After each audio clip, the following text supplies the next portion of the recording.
in a way I hadn't expected. This next panel leads, in a way, directly from Amy's wonderful talk, which brought, I think, all of us to tears.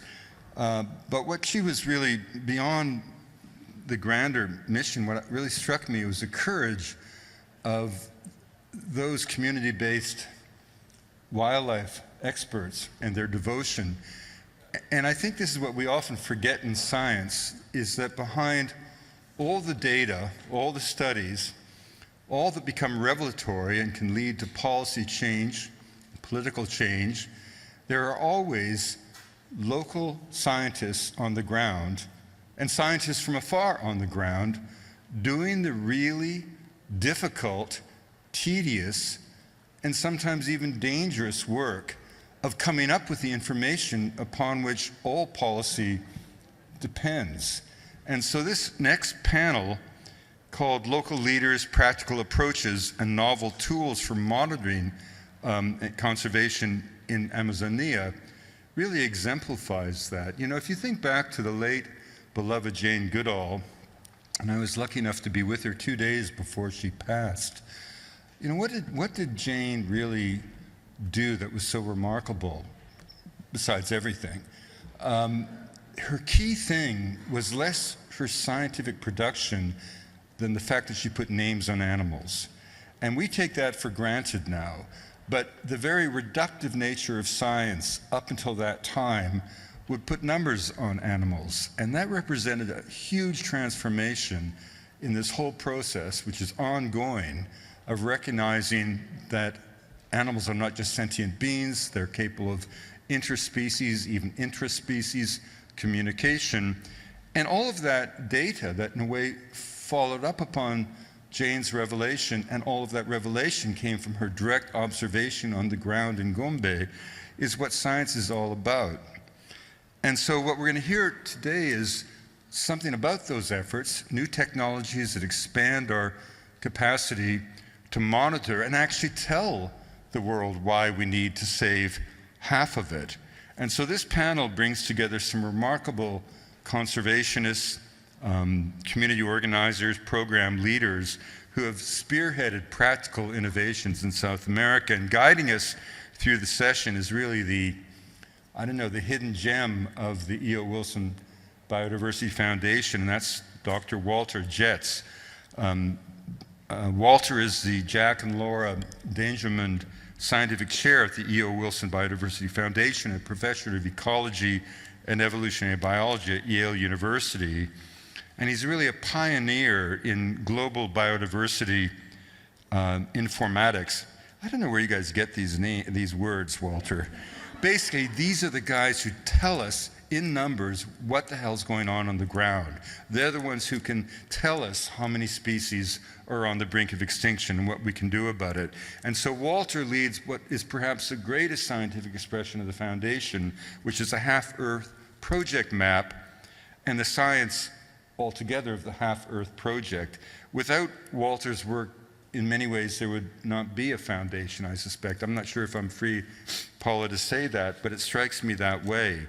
And together with his colleagues, he is an absolute champion of, in addition to raw science, but to bridging science, technology, and policy through interdisciplinary collaborations. So please join me in welcoming Walter and the other panelists as we delve into the dynamic intersection of local leadership, innovative technology, and conservation in the greatest rainforest on Earth.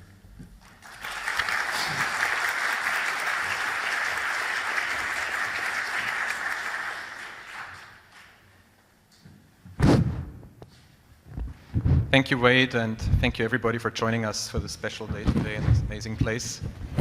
It's just on a personal note, a real privilege to be back here. About 13 years ago, one of the key initiatives I'm involved in, Map of Life, the first meeting bringing together key members of the community to initiate that effort. It happened right here and was facilitated by the Field Museum, so it's special to be back. Thanks to our hosts. And particular gratitude, of course, to our amazing panelists. We were actually together this morning with another 16 members of that workshop that we had that are spread out here through the room. And we talked about that very theme here that's on the slide. And had just the most wonderful sets of conversations. As you heard before, and as Wade introduced, not the informatics so much, that's not a title that I came up with, the research, but more specifically, I would want to say the evidence base, right? That's what I would like to come back to, the evidence base that allows us to, yes, identify the path to have, the path that's not just about delivering more area for conservation, but actually instead it's really about delivering biodiversity outcomes. When Ed Wilson wrote the book Half Earth, it wasn't about the half, it was about what the half could deliver, and that should be the focus. It's about leave no species behind, at least not unknowingly so. Save species from extinctions, and support everybody with an understanding of the tremendous value that biodiversity brings to them and to all the future generations after us. So it's that sort of evidence base that we talked about this morning, and about new ways about exciting existing ways in which that information has helped bring about conservation successes, but also about new ways in which that information might be powerfully gathered and shared and responsibly shared and brought together in the future. So I'm really thrilled to start the panel here with Farah. She is with the Field Museum and has been a tremendous leader in the creation of the Putumayo Reserve in South America, on the border between Colombia and Ecuador and Brazil. And I know that she worked closely with the Field Museum around the evidence gathering, obviously working with the local people to think about the right solution, but also she and her colleagues have thought a lot about the evidence gathering and also about how future monitoring could be used to support the success of that amazing creation of a new reserve. So over to you, Farah. Thank you.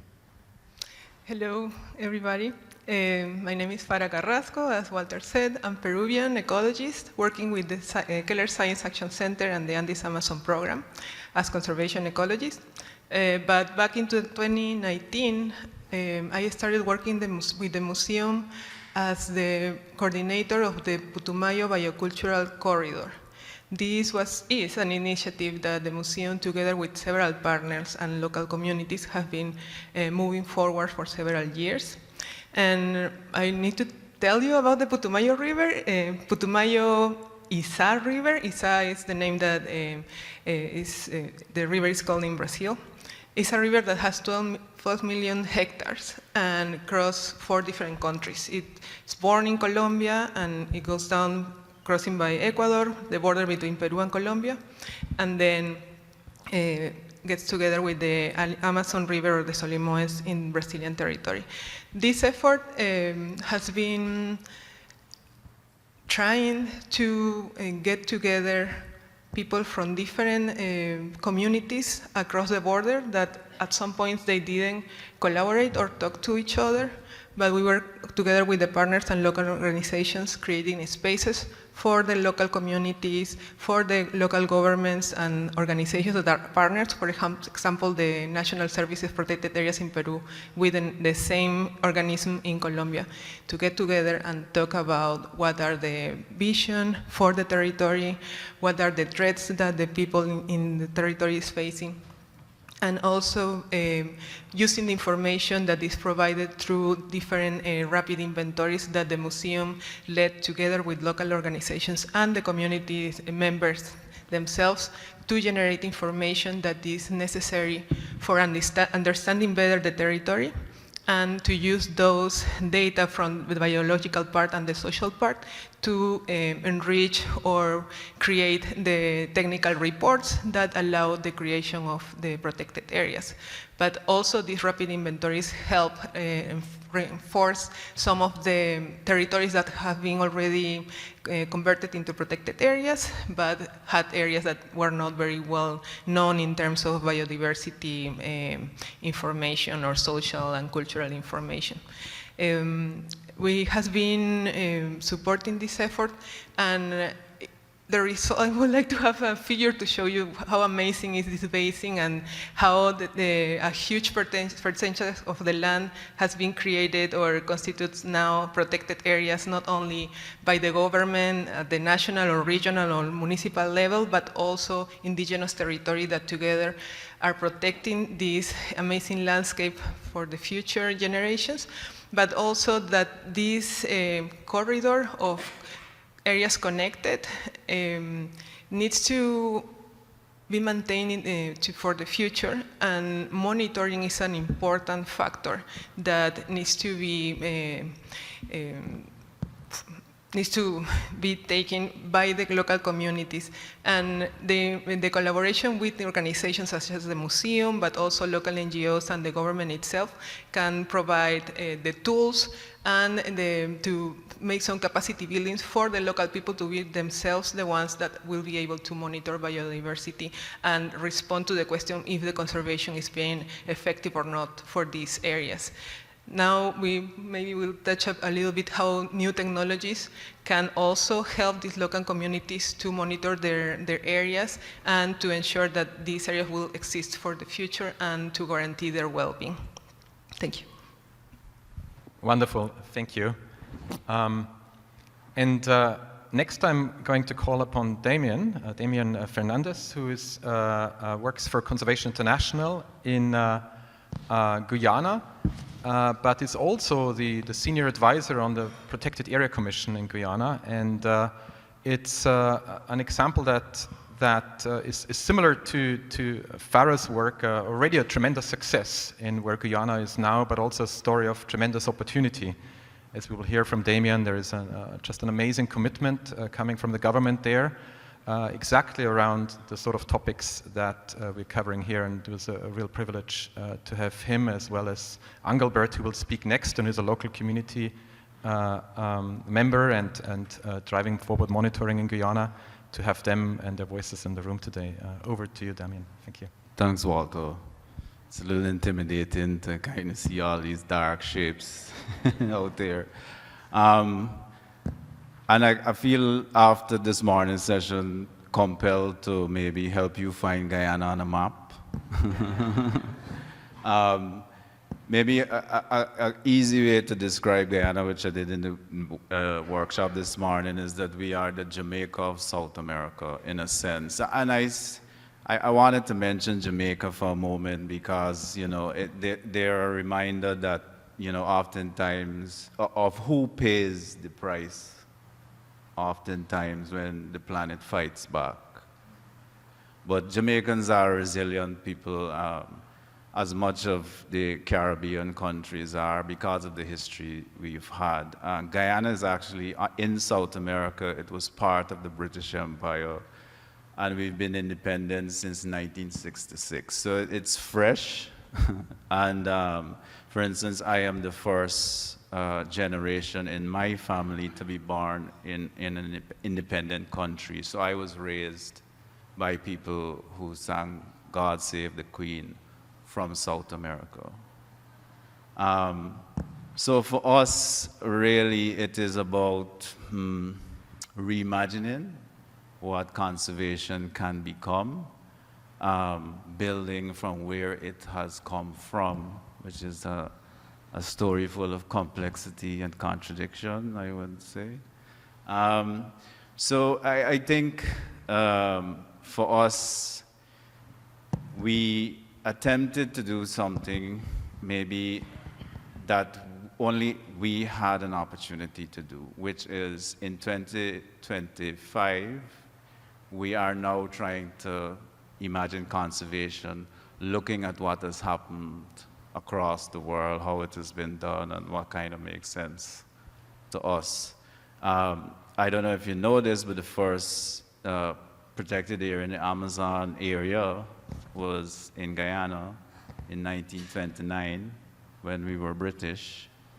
That's the Kaichor Falls, and you could kind of imagine the arc of that story, how that was created versus what we're thinking now.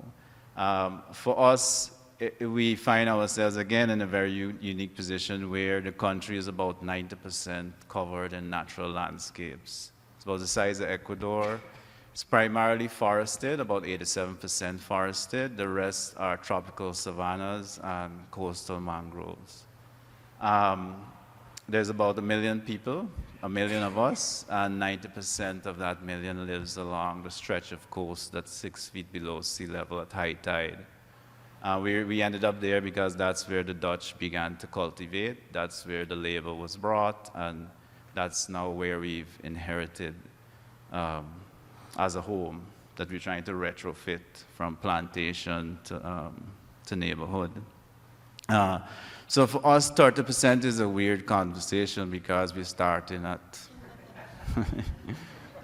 So for us, it's not really saving something, it's reimagining development. I use the term evolve development. So that we avoid what development has done to other countries and other cultures. How can we evolve it? So for us, back in 2010, the president at the time, Bar Jagdeo, he launched the low carbon development strategy, which was basically saying we will find the economic path in Guyana outside of these traditional extractive pathways. And that kind of has informed how we've moved forward. So we are looking to ground the future, which I've described as dark, not necessarily in an ominous way, but in a sense of the unknown. So this session this morning was from wisdom to action. I felt like that was an incomplete sentence. It's from wisdom to action and back again. So what we're doing is trying to look to our past and harvest our lessons, our mistakes, and ways to do things differently, and not just our past, but the past laid out in front of us, no? So we are looking at multiple pathways to achieving this goal. But for us, 30% is a floor. Our ceiling is much higher than 30%. So really to do that, we need the help, we need the partnership, and we're looking to kind of situate the way we think about conservation and the way sometimes it's imagined from the outside in. We're trying to situate it in more meaning. To move from metrics to meaning, I think was another conversation happening earlier. So we have a vision that we're calling tentatively one vision, many pathways to 30 by 30 and beyond. I was told I have 2 minutes to talk, so I think that's been 2 minutes. But I got a lot to say. Thank you, Damien. That was perfect. And we said 2 to 4 minutes, so it was totally perfect. Thank you so much. So yeah, Guyana, real commitment to 30 by 30 and much more, in fact. And how exciting is that, right? It's been a privilege for some of our team members to engage with you and your colleagues there and just to see that real passion about, as you said, right, do much more than avoid the mistakes that others made, but maybe also be a role model for how it could be done also with the proper planning and the proper inclusion and the proper best possible way of working with local communities to support that evidence gathering, right, and that ownership of not just information, but also the solution and vice versa. Those need to be connected, right? Yeah. So it's insofar perfect that we have Engelbert Johnny here. Engelbert is the project coordinator of the South Rupununi Conservation Society and is leading the monitoring efforts for multiple villages and communities in the area. And I want to hand over to him to share some of his insights and lessons. And then maybe in the next round of questions, we can talk a little bit about new technologies. But there's so much you have to talk about, just about the amazing things you have done. Thank you. Okay. Thank you so much. Good afternoon, everybody. So my name is Angel Barjani. I come from the Wapchan territory, so I'm a Wapchana Indian from Guyana, from the South Rupununi, region number 9. I work with the South Rupununi Conservation Society as a project manager. So South Rupununi Conservation Society started in 2002. It was started because of the line of animals and wildlife in the Rupununi. And when we discovered the endangered, critically endangered species, the red siskin, by then we started to form our organization, a grassroots organization. So this grassroots organization came up to be like coming up with a lot of more protecting another different other endangered species like the giant armadillo, like the sun parakeet, the spotted river turtle, and now we are working on the giant armadillo. And even we have like traditional classes going on in various communities. You may be thinking about, as I speak here about the Wapchan territory, right? Wapchan territory comprises of 21 communities, but today we are not working only in the Wapchan communities. We are spreading our wings into the North Rupununi, where our Makushi brothers are. So we have some projects that are now going there. So it's now like beginning to move forward more into the North Rupununi. So we have like a lot of traditional classes been happening because we need to help our younger generation to learn about the importance of our traditional knowledge and skills. As I said, we have like the giant armadillo project going on in 3 villages in the deep south area of my territory. We have launched that in 2023, and that was the first ever study being done about the giant armadillo in Guyana. So it was done because of the need coming out from the people, from the community itself. So they asked us, or they asked my local organization to help them, and we facilitated everything for them. But everything was like what they came up with. Their planning, everything. So we had like a 3 km by 4 km grid, and we had like 20 cameras in every grid in 3 villages, and we were able to capture like 26 individual giant armadillos. And today, all those giant armadillos carry names of their own leaders before in that particular communities. So we have like leaders now in the forest as the giant armadillos. So because of that, they ask us again to facilitate if they can come up with guidelines to protect those species, not only the giant armadillos, but all wildlife in general and its habitats. So by doing this, they were able to come up with guidelines and zone out their area. I'm talking about titled lands that are belonging to the communities, because we have 2 types of lands in Guyana. One are private lands and one belongs to the state. So the one I'm talking about is lands that are belonging to the indigenous communities. So they zone out their areas the way they want it, and today they have guidelines, and now they are going to pass it at the public to become laws for them to protect their land and its resources and the zoned areas. And last month we came up with an agreement.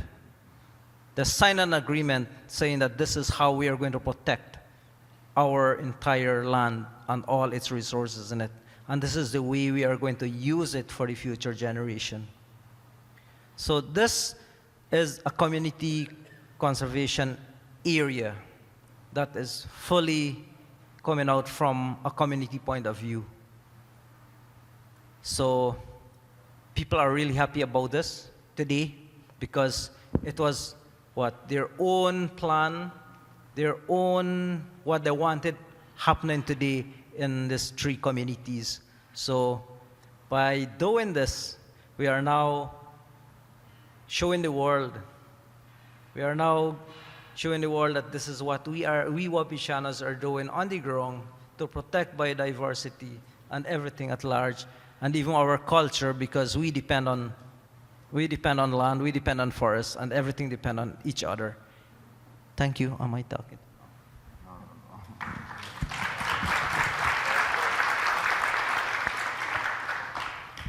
Thank you so much. And you can just imagine the really amazing conversations we had this morning, where we had members from the academic community, also the technology community, thinking about new monitoring approaches. But so importantly, we had voices like yours and others from the field, and Farah's and Damien's and Enrique's in the room, who really do conservation on the ground. And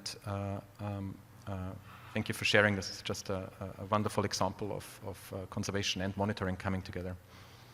I want to now hand over to Enrique Ortiz. He's a senior program director at the Andes Amazon Fund, has a tremendous experience around conservation in South America, implementation, but also just also how to make it happen from the beginning, from the project initiation. I'd like you to share your reflections on the workshop this morning and weave in your own experience. Thank you. Thank you, Walter. And thanks to the E.O. Wilson Biodiversity Foundation and the Film Museum for the opportunity. First, I wanted to say a couple of things about E.O. Wilson. You know, I had the privilege to meet him early in my career, and he actually put 3 things together that are very rare. A wonderful, an amazing scientist, a great communicator, and a wonderful person, a very generous person, and that was a very rare combination in my career. I am presented as a foundation person, but to be honest, you know, I am being trained as a tropical ecologist, an activist, and for the last 25 years working in philanthropy, and my job to some extent has been to spend somebody else's money. You know, and that's kind of a pleasure sometimes, but it's not so easy. You know, spending money is easy, spending it well is difficult. And that's one of the challenges that when you are in a philanthropy position, is that you have a responsibility to make somebody else's dreams happen. And that's why we rely on partners like the Film Museum and many other organizations in each country where we work. We work in the 8 countries in the Amazon, and the good news is that we still have a lot of Amazon there. You know, people think that the Amazon is gone and, you know, very fatalistic approaches, but the truth is that we still have over 80% of forests standing, and we have probably 65 to 70% still pristine. There is room to work. So in the workshop in the morning, we identified a number of approaches that we have for protecting biodiversity, for protecting land, and one of them is the technological. And one thing that is evolving very quickly, besides communications, is technology. And one of the subjects is how we are adapting or bringing up technology to be part of a solution and not part of a problem. And that's one of the issues that, you know, deserves a lot of attention, because technology can help. Technology helps communities to identify threats. It also helps governments to also identify progress, and helps the conservation community to identify places that are priorities. Nowadays, the threats and the pace of forest degradation and is advancing rapidly, but we have time to work on it, and that's how we have been discussing this morning on how we can bring technology to serve the purpose of protecting rights and protecting lands and also protecting biodiversity. Conservation of nature is evolving quickly. When I started, the emphasis was more on the big and charismatic animals, the pandas and the rhinos and the tigers and so on. But in the last several decades, in the last 2 or 3 decades, has become more aware that there are people living in the forest or in the natural areas. And that's one of the emphasis that most of the philanthropy is also moving on, is that it is community conservation probably part of the most important key in protecting biodiversity. As you will see in the next COP, in the climate conference in Brazil, in the next few weeks, actually, not even a month, the role of indigenous peoples has become a priority. And this is a realization that it is not an exercise of scientists, it is an exercise of society as a whole, including minorities, including cities, including politicians. And in my job, even though I was trained as an ecologist, I become a generalist, which is the rarest of the specialties these days. I become a person who can understand how a politician thinks, how a community member, how indigenous people think, and that's key. The responsibility is to put all that together with the views of the scientists and the views of society. Wonderful, thank you, Enrique.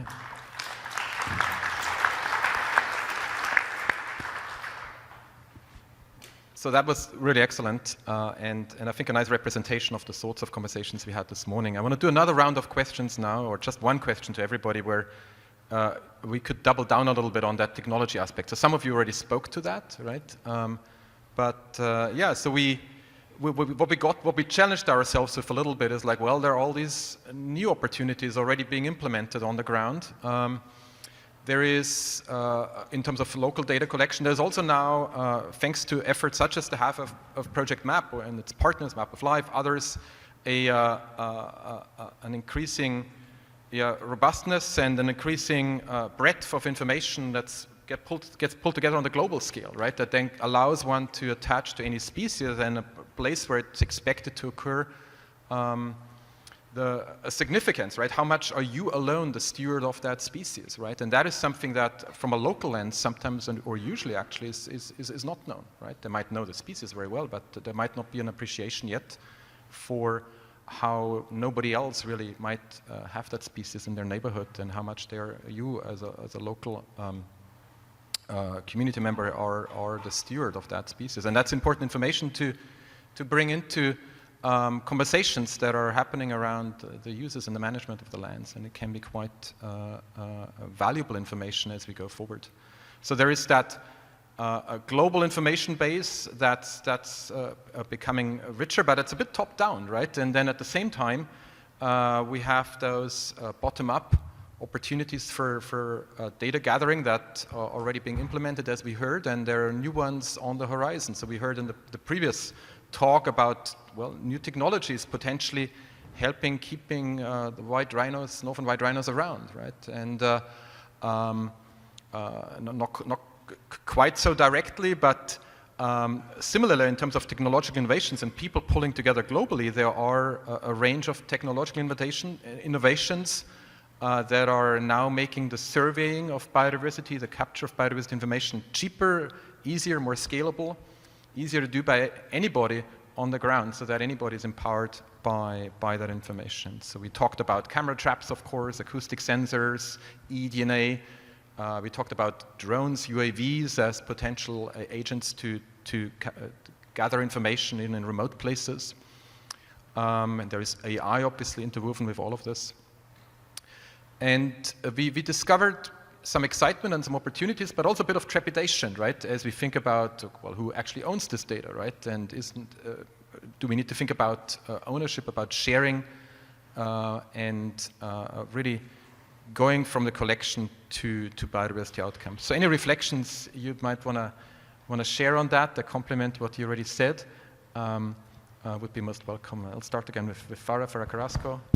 Over to you. Thank you. Something that we were discussing during the workshop and I find very, very relevant is the fact that we can have the technology, but we need to understand how the technology can be useful for local communities, for example, depending on what are their objectives, what do they want to achieve in their territory. We can have like the best camera traps or the best drones, but if that won't provide information that will serve to accomplish the vision that the community has, it's not going to be useful. So having like a initial process where there is a clear understanding of how we as scientists, as practitioners, can help local people to achieve their visions or what they are expecting to have in their territory is like key and first initial step. And the other thing that I wanted to highlight when thinking about technology, we had a really good example of using traditional knowledge in the field in one of our previous rapid inventories. So how can we combine both traditional knowledge and the last technology that we have to generate really good quality data, but also a type of data that we won't obtain just using technology. So.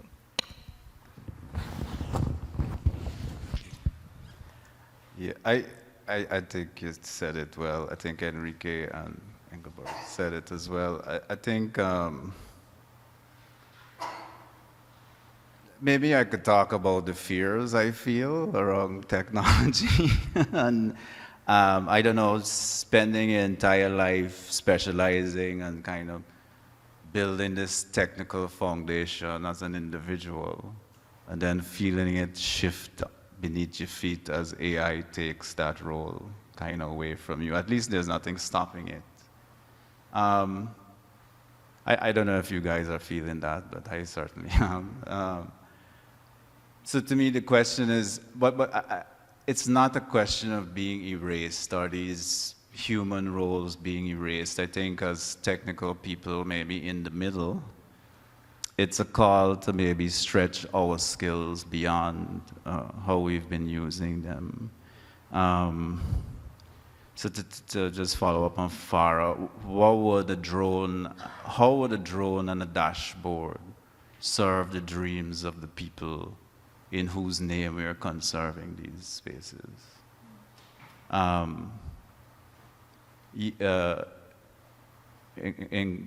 keep, Engelbert, I keep joking with him, I want to call him Engelbert Humperdinck. But Engelbert was talking about the Guyana context and the fact that in Guyana, even though we often, and that's understandable from our point of view, if we're coming at this from a global scale, we imagine biodiversity as a global good for the future of, global humanity. In these countries, however, the laws are clear. The owners of these things are, in Guyana, either communities, which kind of own about 20%, are coming to 20% of the country, and then the state. Those are the owners of these things. So as we imagine what happens next, where do we go for a vision of what happens next? And if we are generating data and decisions from something that is owned by someone, what is their role in determining how metrics connect the meaning, no? And how do we meet somewhere in the middle? So readjust the way we think about this and kind of recognize that there is something coming up from that scale that has a depth of meaning we can only project from where we sit, and what is the power of proximity in this new world. And I think what the world needs from us is our wisdom, our ethics, and kind of how do we turn science into service in a way, you know, for the people who, like the people of Jamaica, who feel this much stronger than perhaps we can from far away. That's great, thank you. Engelbert. It's indeed, when you look at what is happening today, I'm talking from an indigenous point of view because I live in those areas. What will really happen, what will be the outcome of indigenous knowledge if AI takes over and if every modern technology takes over? Because today at our meeting, I'm worried about this as an individual and as a Wapishana, that the person that lives in those communities, that a drone can detect anything today.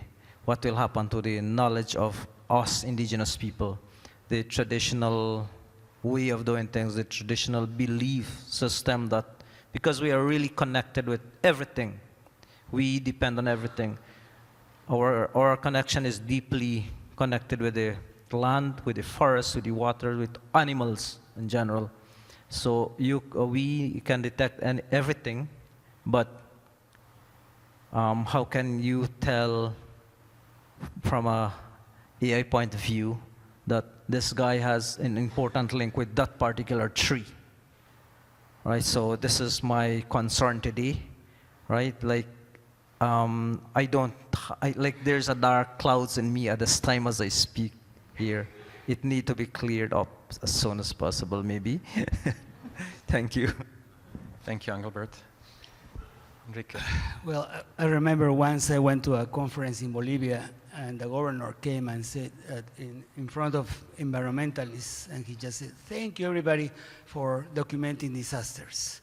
And what we need to do is actually go beyond that. We need to have technology helping solve problems.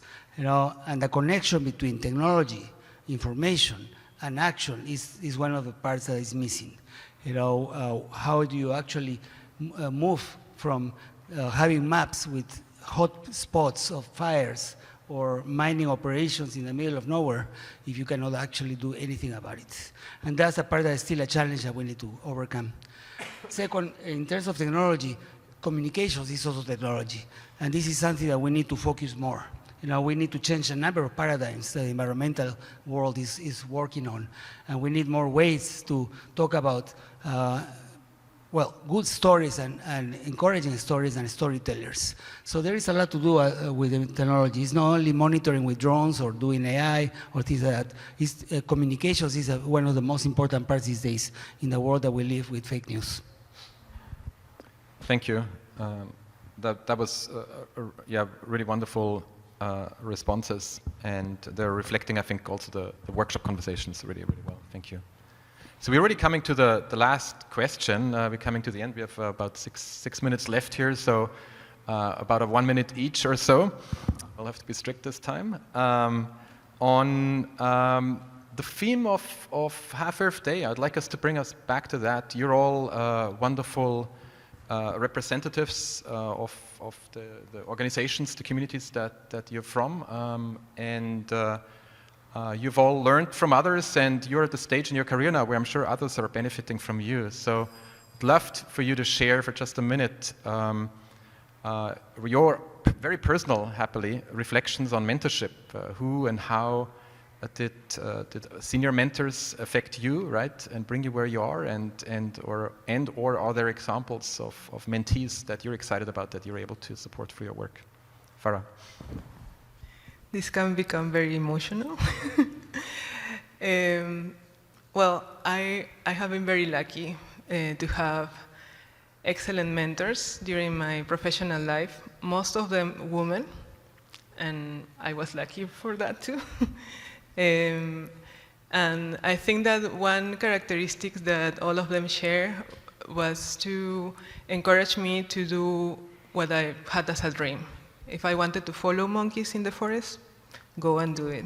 If you want to see how this bird is nesting in the university campus, go and do it. So being a supportive person for the person that you are mentoring is key, and also giving this person the confidence that they can do whatever they want to achieve, and provide the person with the tools and with the connections. When I started doing my PhD, my advisor, Betty Loisel, was always bringing me to people that I didn't know that was visiting the university, and she was like, networking. I was like, I don't want to network, please. But I learned with the years that that is so important, and also getting the experience from the people that you know that might not be working in the same topic as you is providing you a different perspective and a different way to see your career and the work that you do. Thanks for sharing that, Farah. Damien. It's funny that this is my first time in Chicago, and it wasn't until like deep in the conversation around coming here I realized that we're talking the E.O. Wilson, whose book I read as a child in Guyana. So I had a bit of a moment, and Amy mentioning Carl Sagan. He's another big fan of I'm a fan of his. I think in terms of mentorship, I think some of my best mentors, and I suspect that from what I hear about those two gentlemen, might have been true to them, about them as well. And it's something that I have never figured out to do well, and I'm still looking for help. And that's getting quiet and listening well. And I imagine that if I'm ever able to do that, it would be, an experience where I observe and listen, not just to what is being said, but to listen and observe what's happening inside here, no? And, for that, I look to my mother. That's it for me. Thanks, Damien. Engelbert. Thank you. So from my point of view, I never had a mentor before, but in lately this year, I was able to get a mentor. I'm now starting to work with a mentor, but I had teachers who I just followed, but it's just that interest in me. I see that conservation is really something very important. And I born into conservation because my parents were conservationists, but it was never been written. It was never been said like how it is said today. It was just in me, it was just in my blood. So because of the interest, and I followed everything behind, and that makes me where I am today. And then I joined an organization because of the interest in me. I started to do territorial monitoring, and finally we started our own organization, the South Roman Conservation Society, that we really looked into conservation at a community-based level. So today, that brings me where I am today. I had little trainings here and there, but in the year 4 years ago, I was able to get a little training on laws that are relevant to indigenous people of Guyana. So that was my little training I had, and I move on. Now I'm undergoing training. I have a mentor today, and I hope to excel more. It's not too old to learn, right? So it's very important to me and to my people that we go into conservation as a whole from an indigenous point of view. Thank you. And I have 27 seconds. Many years ago, I met with a person who, I went to a conference in Washington, D.C., perhaps only for the free drinks and the free food. And there was a guy who was interviewed, and this man was asked, what would you suggest to the young people, to a new generation? And he gave two answers that struck in my memory. One of them was, follow your curiosity. It wasn't about follow your dreams. Follow your curiosity. It's important. And second was always be surrounded by people who are going to mentor you, older people in general. And in life, we all know that we tend to derail. At some point we go in one direction, we go the other, but these people are the ones that keep you in a line, keep your ethics healthy, keeps your energy and your desires. So that's my advice to anybody here is just follow your curiosity and also look for people who can always help you when you need. That was wonderful. Thank you so much for sharing that, and it's very, very personal perspectives as well. So really, really appreciate it. Thank you for joining the workshop this morning. Thank you to everybody else who joined the workshop this morning, and thank you for participating on this panel. All right.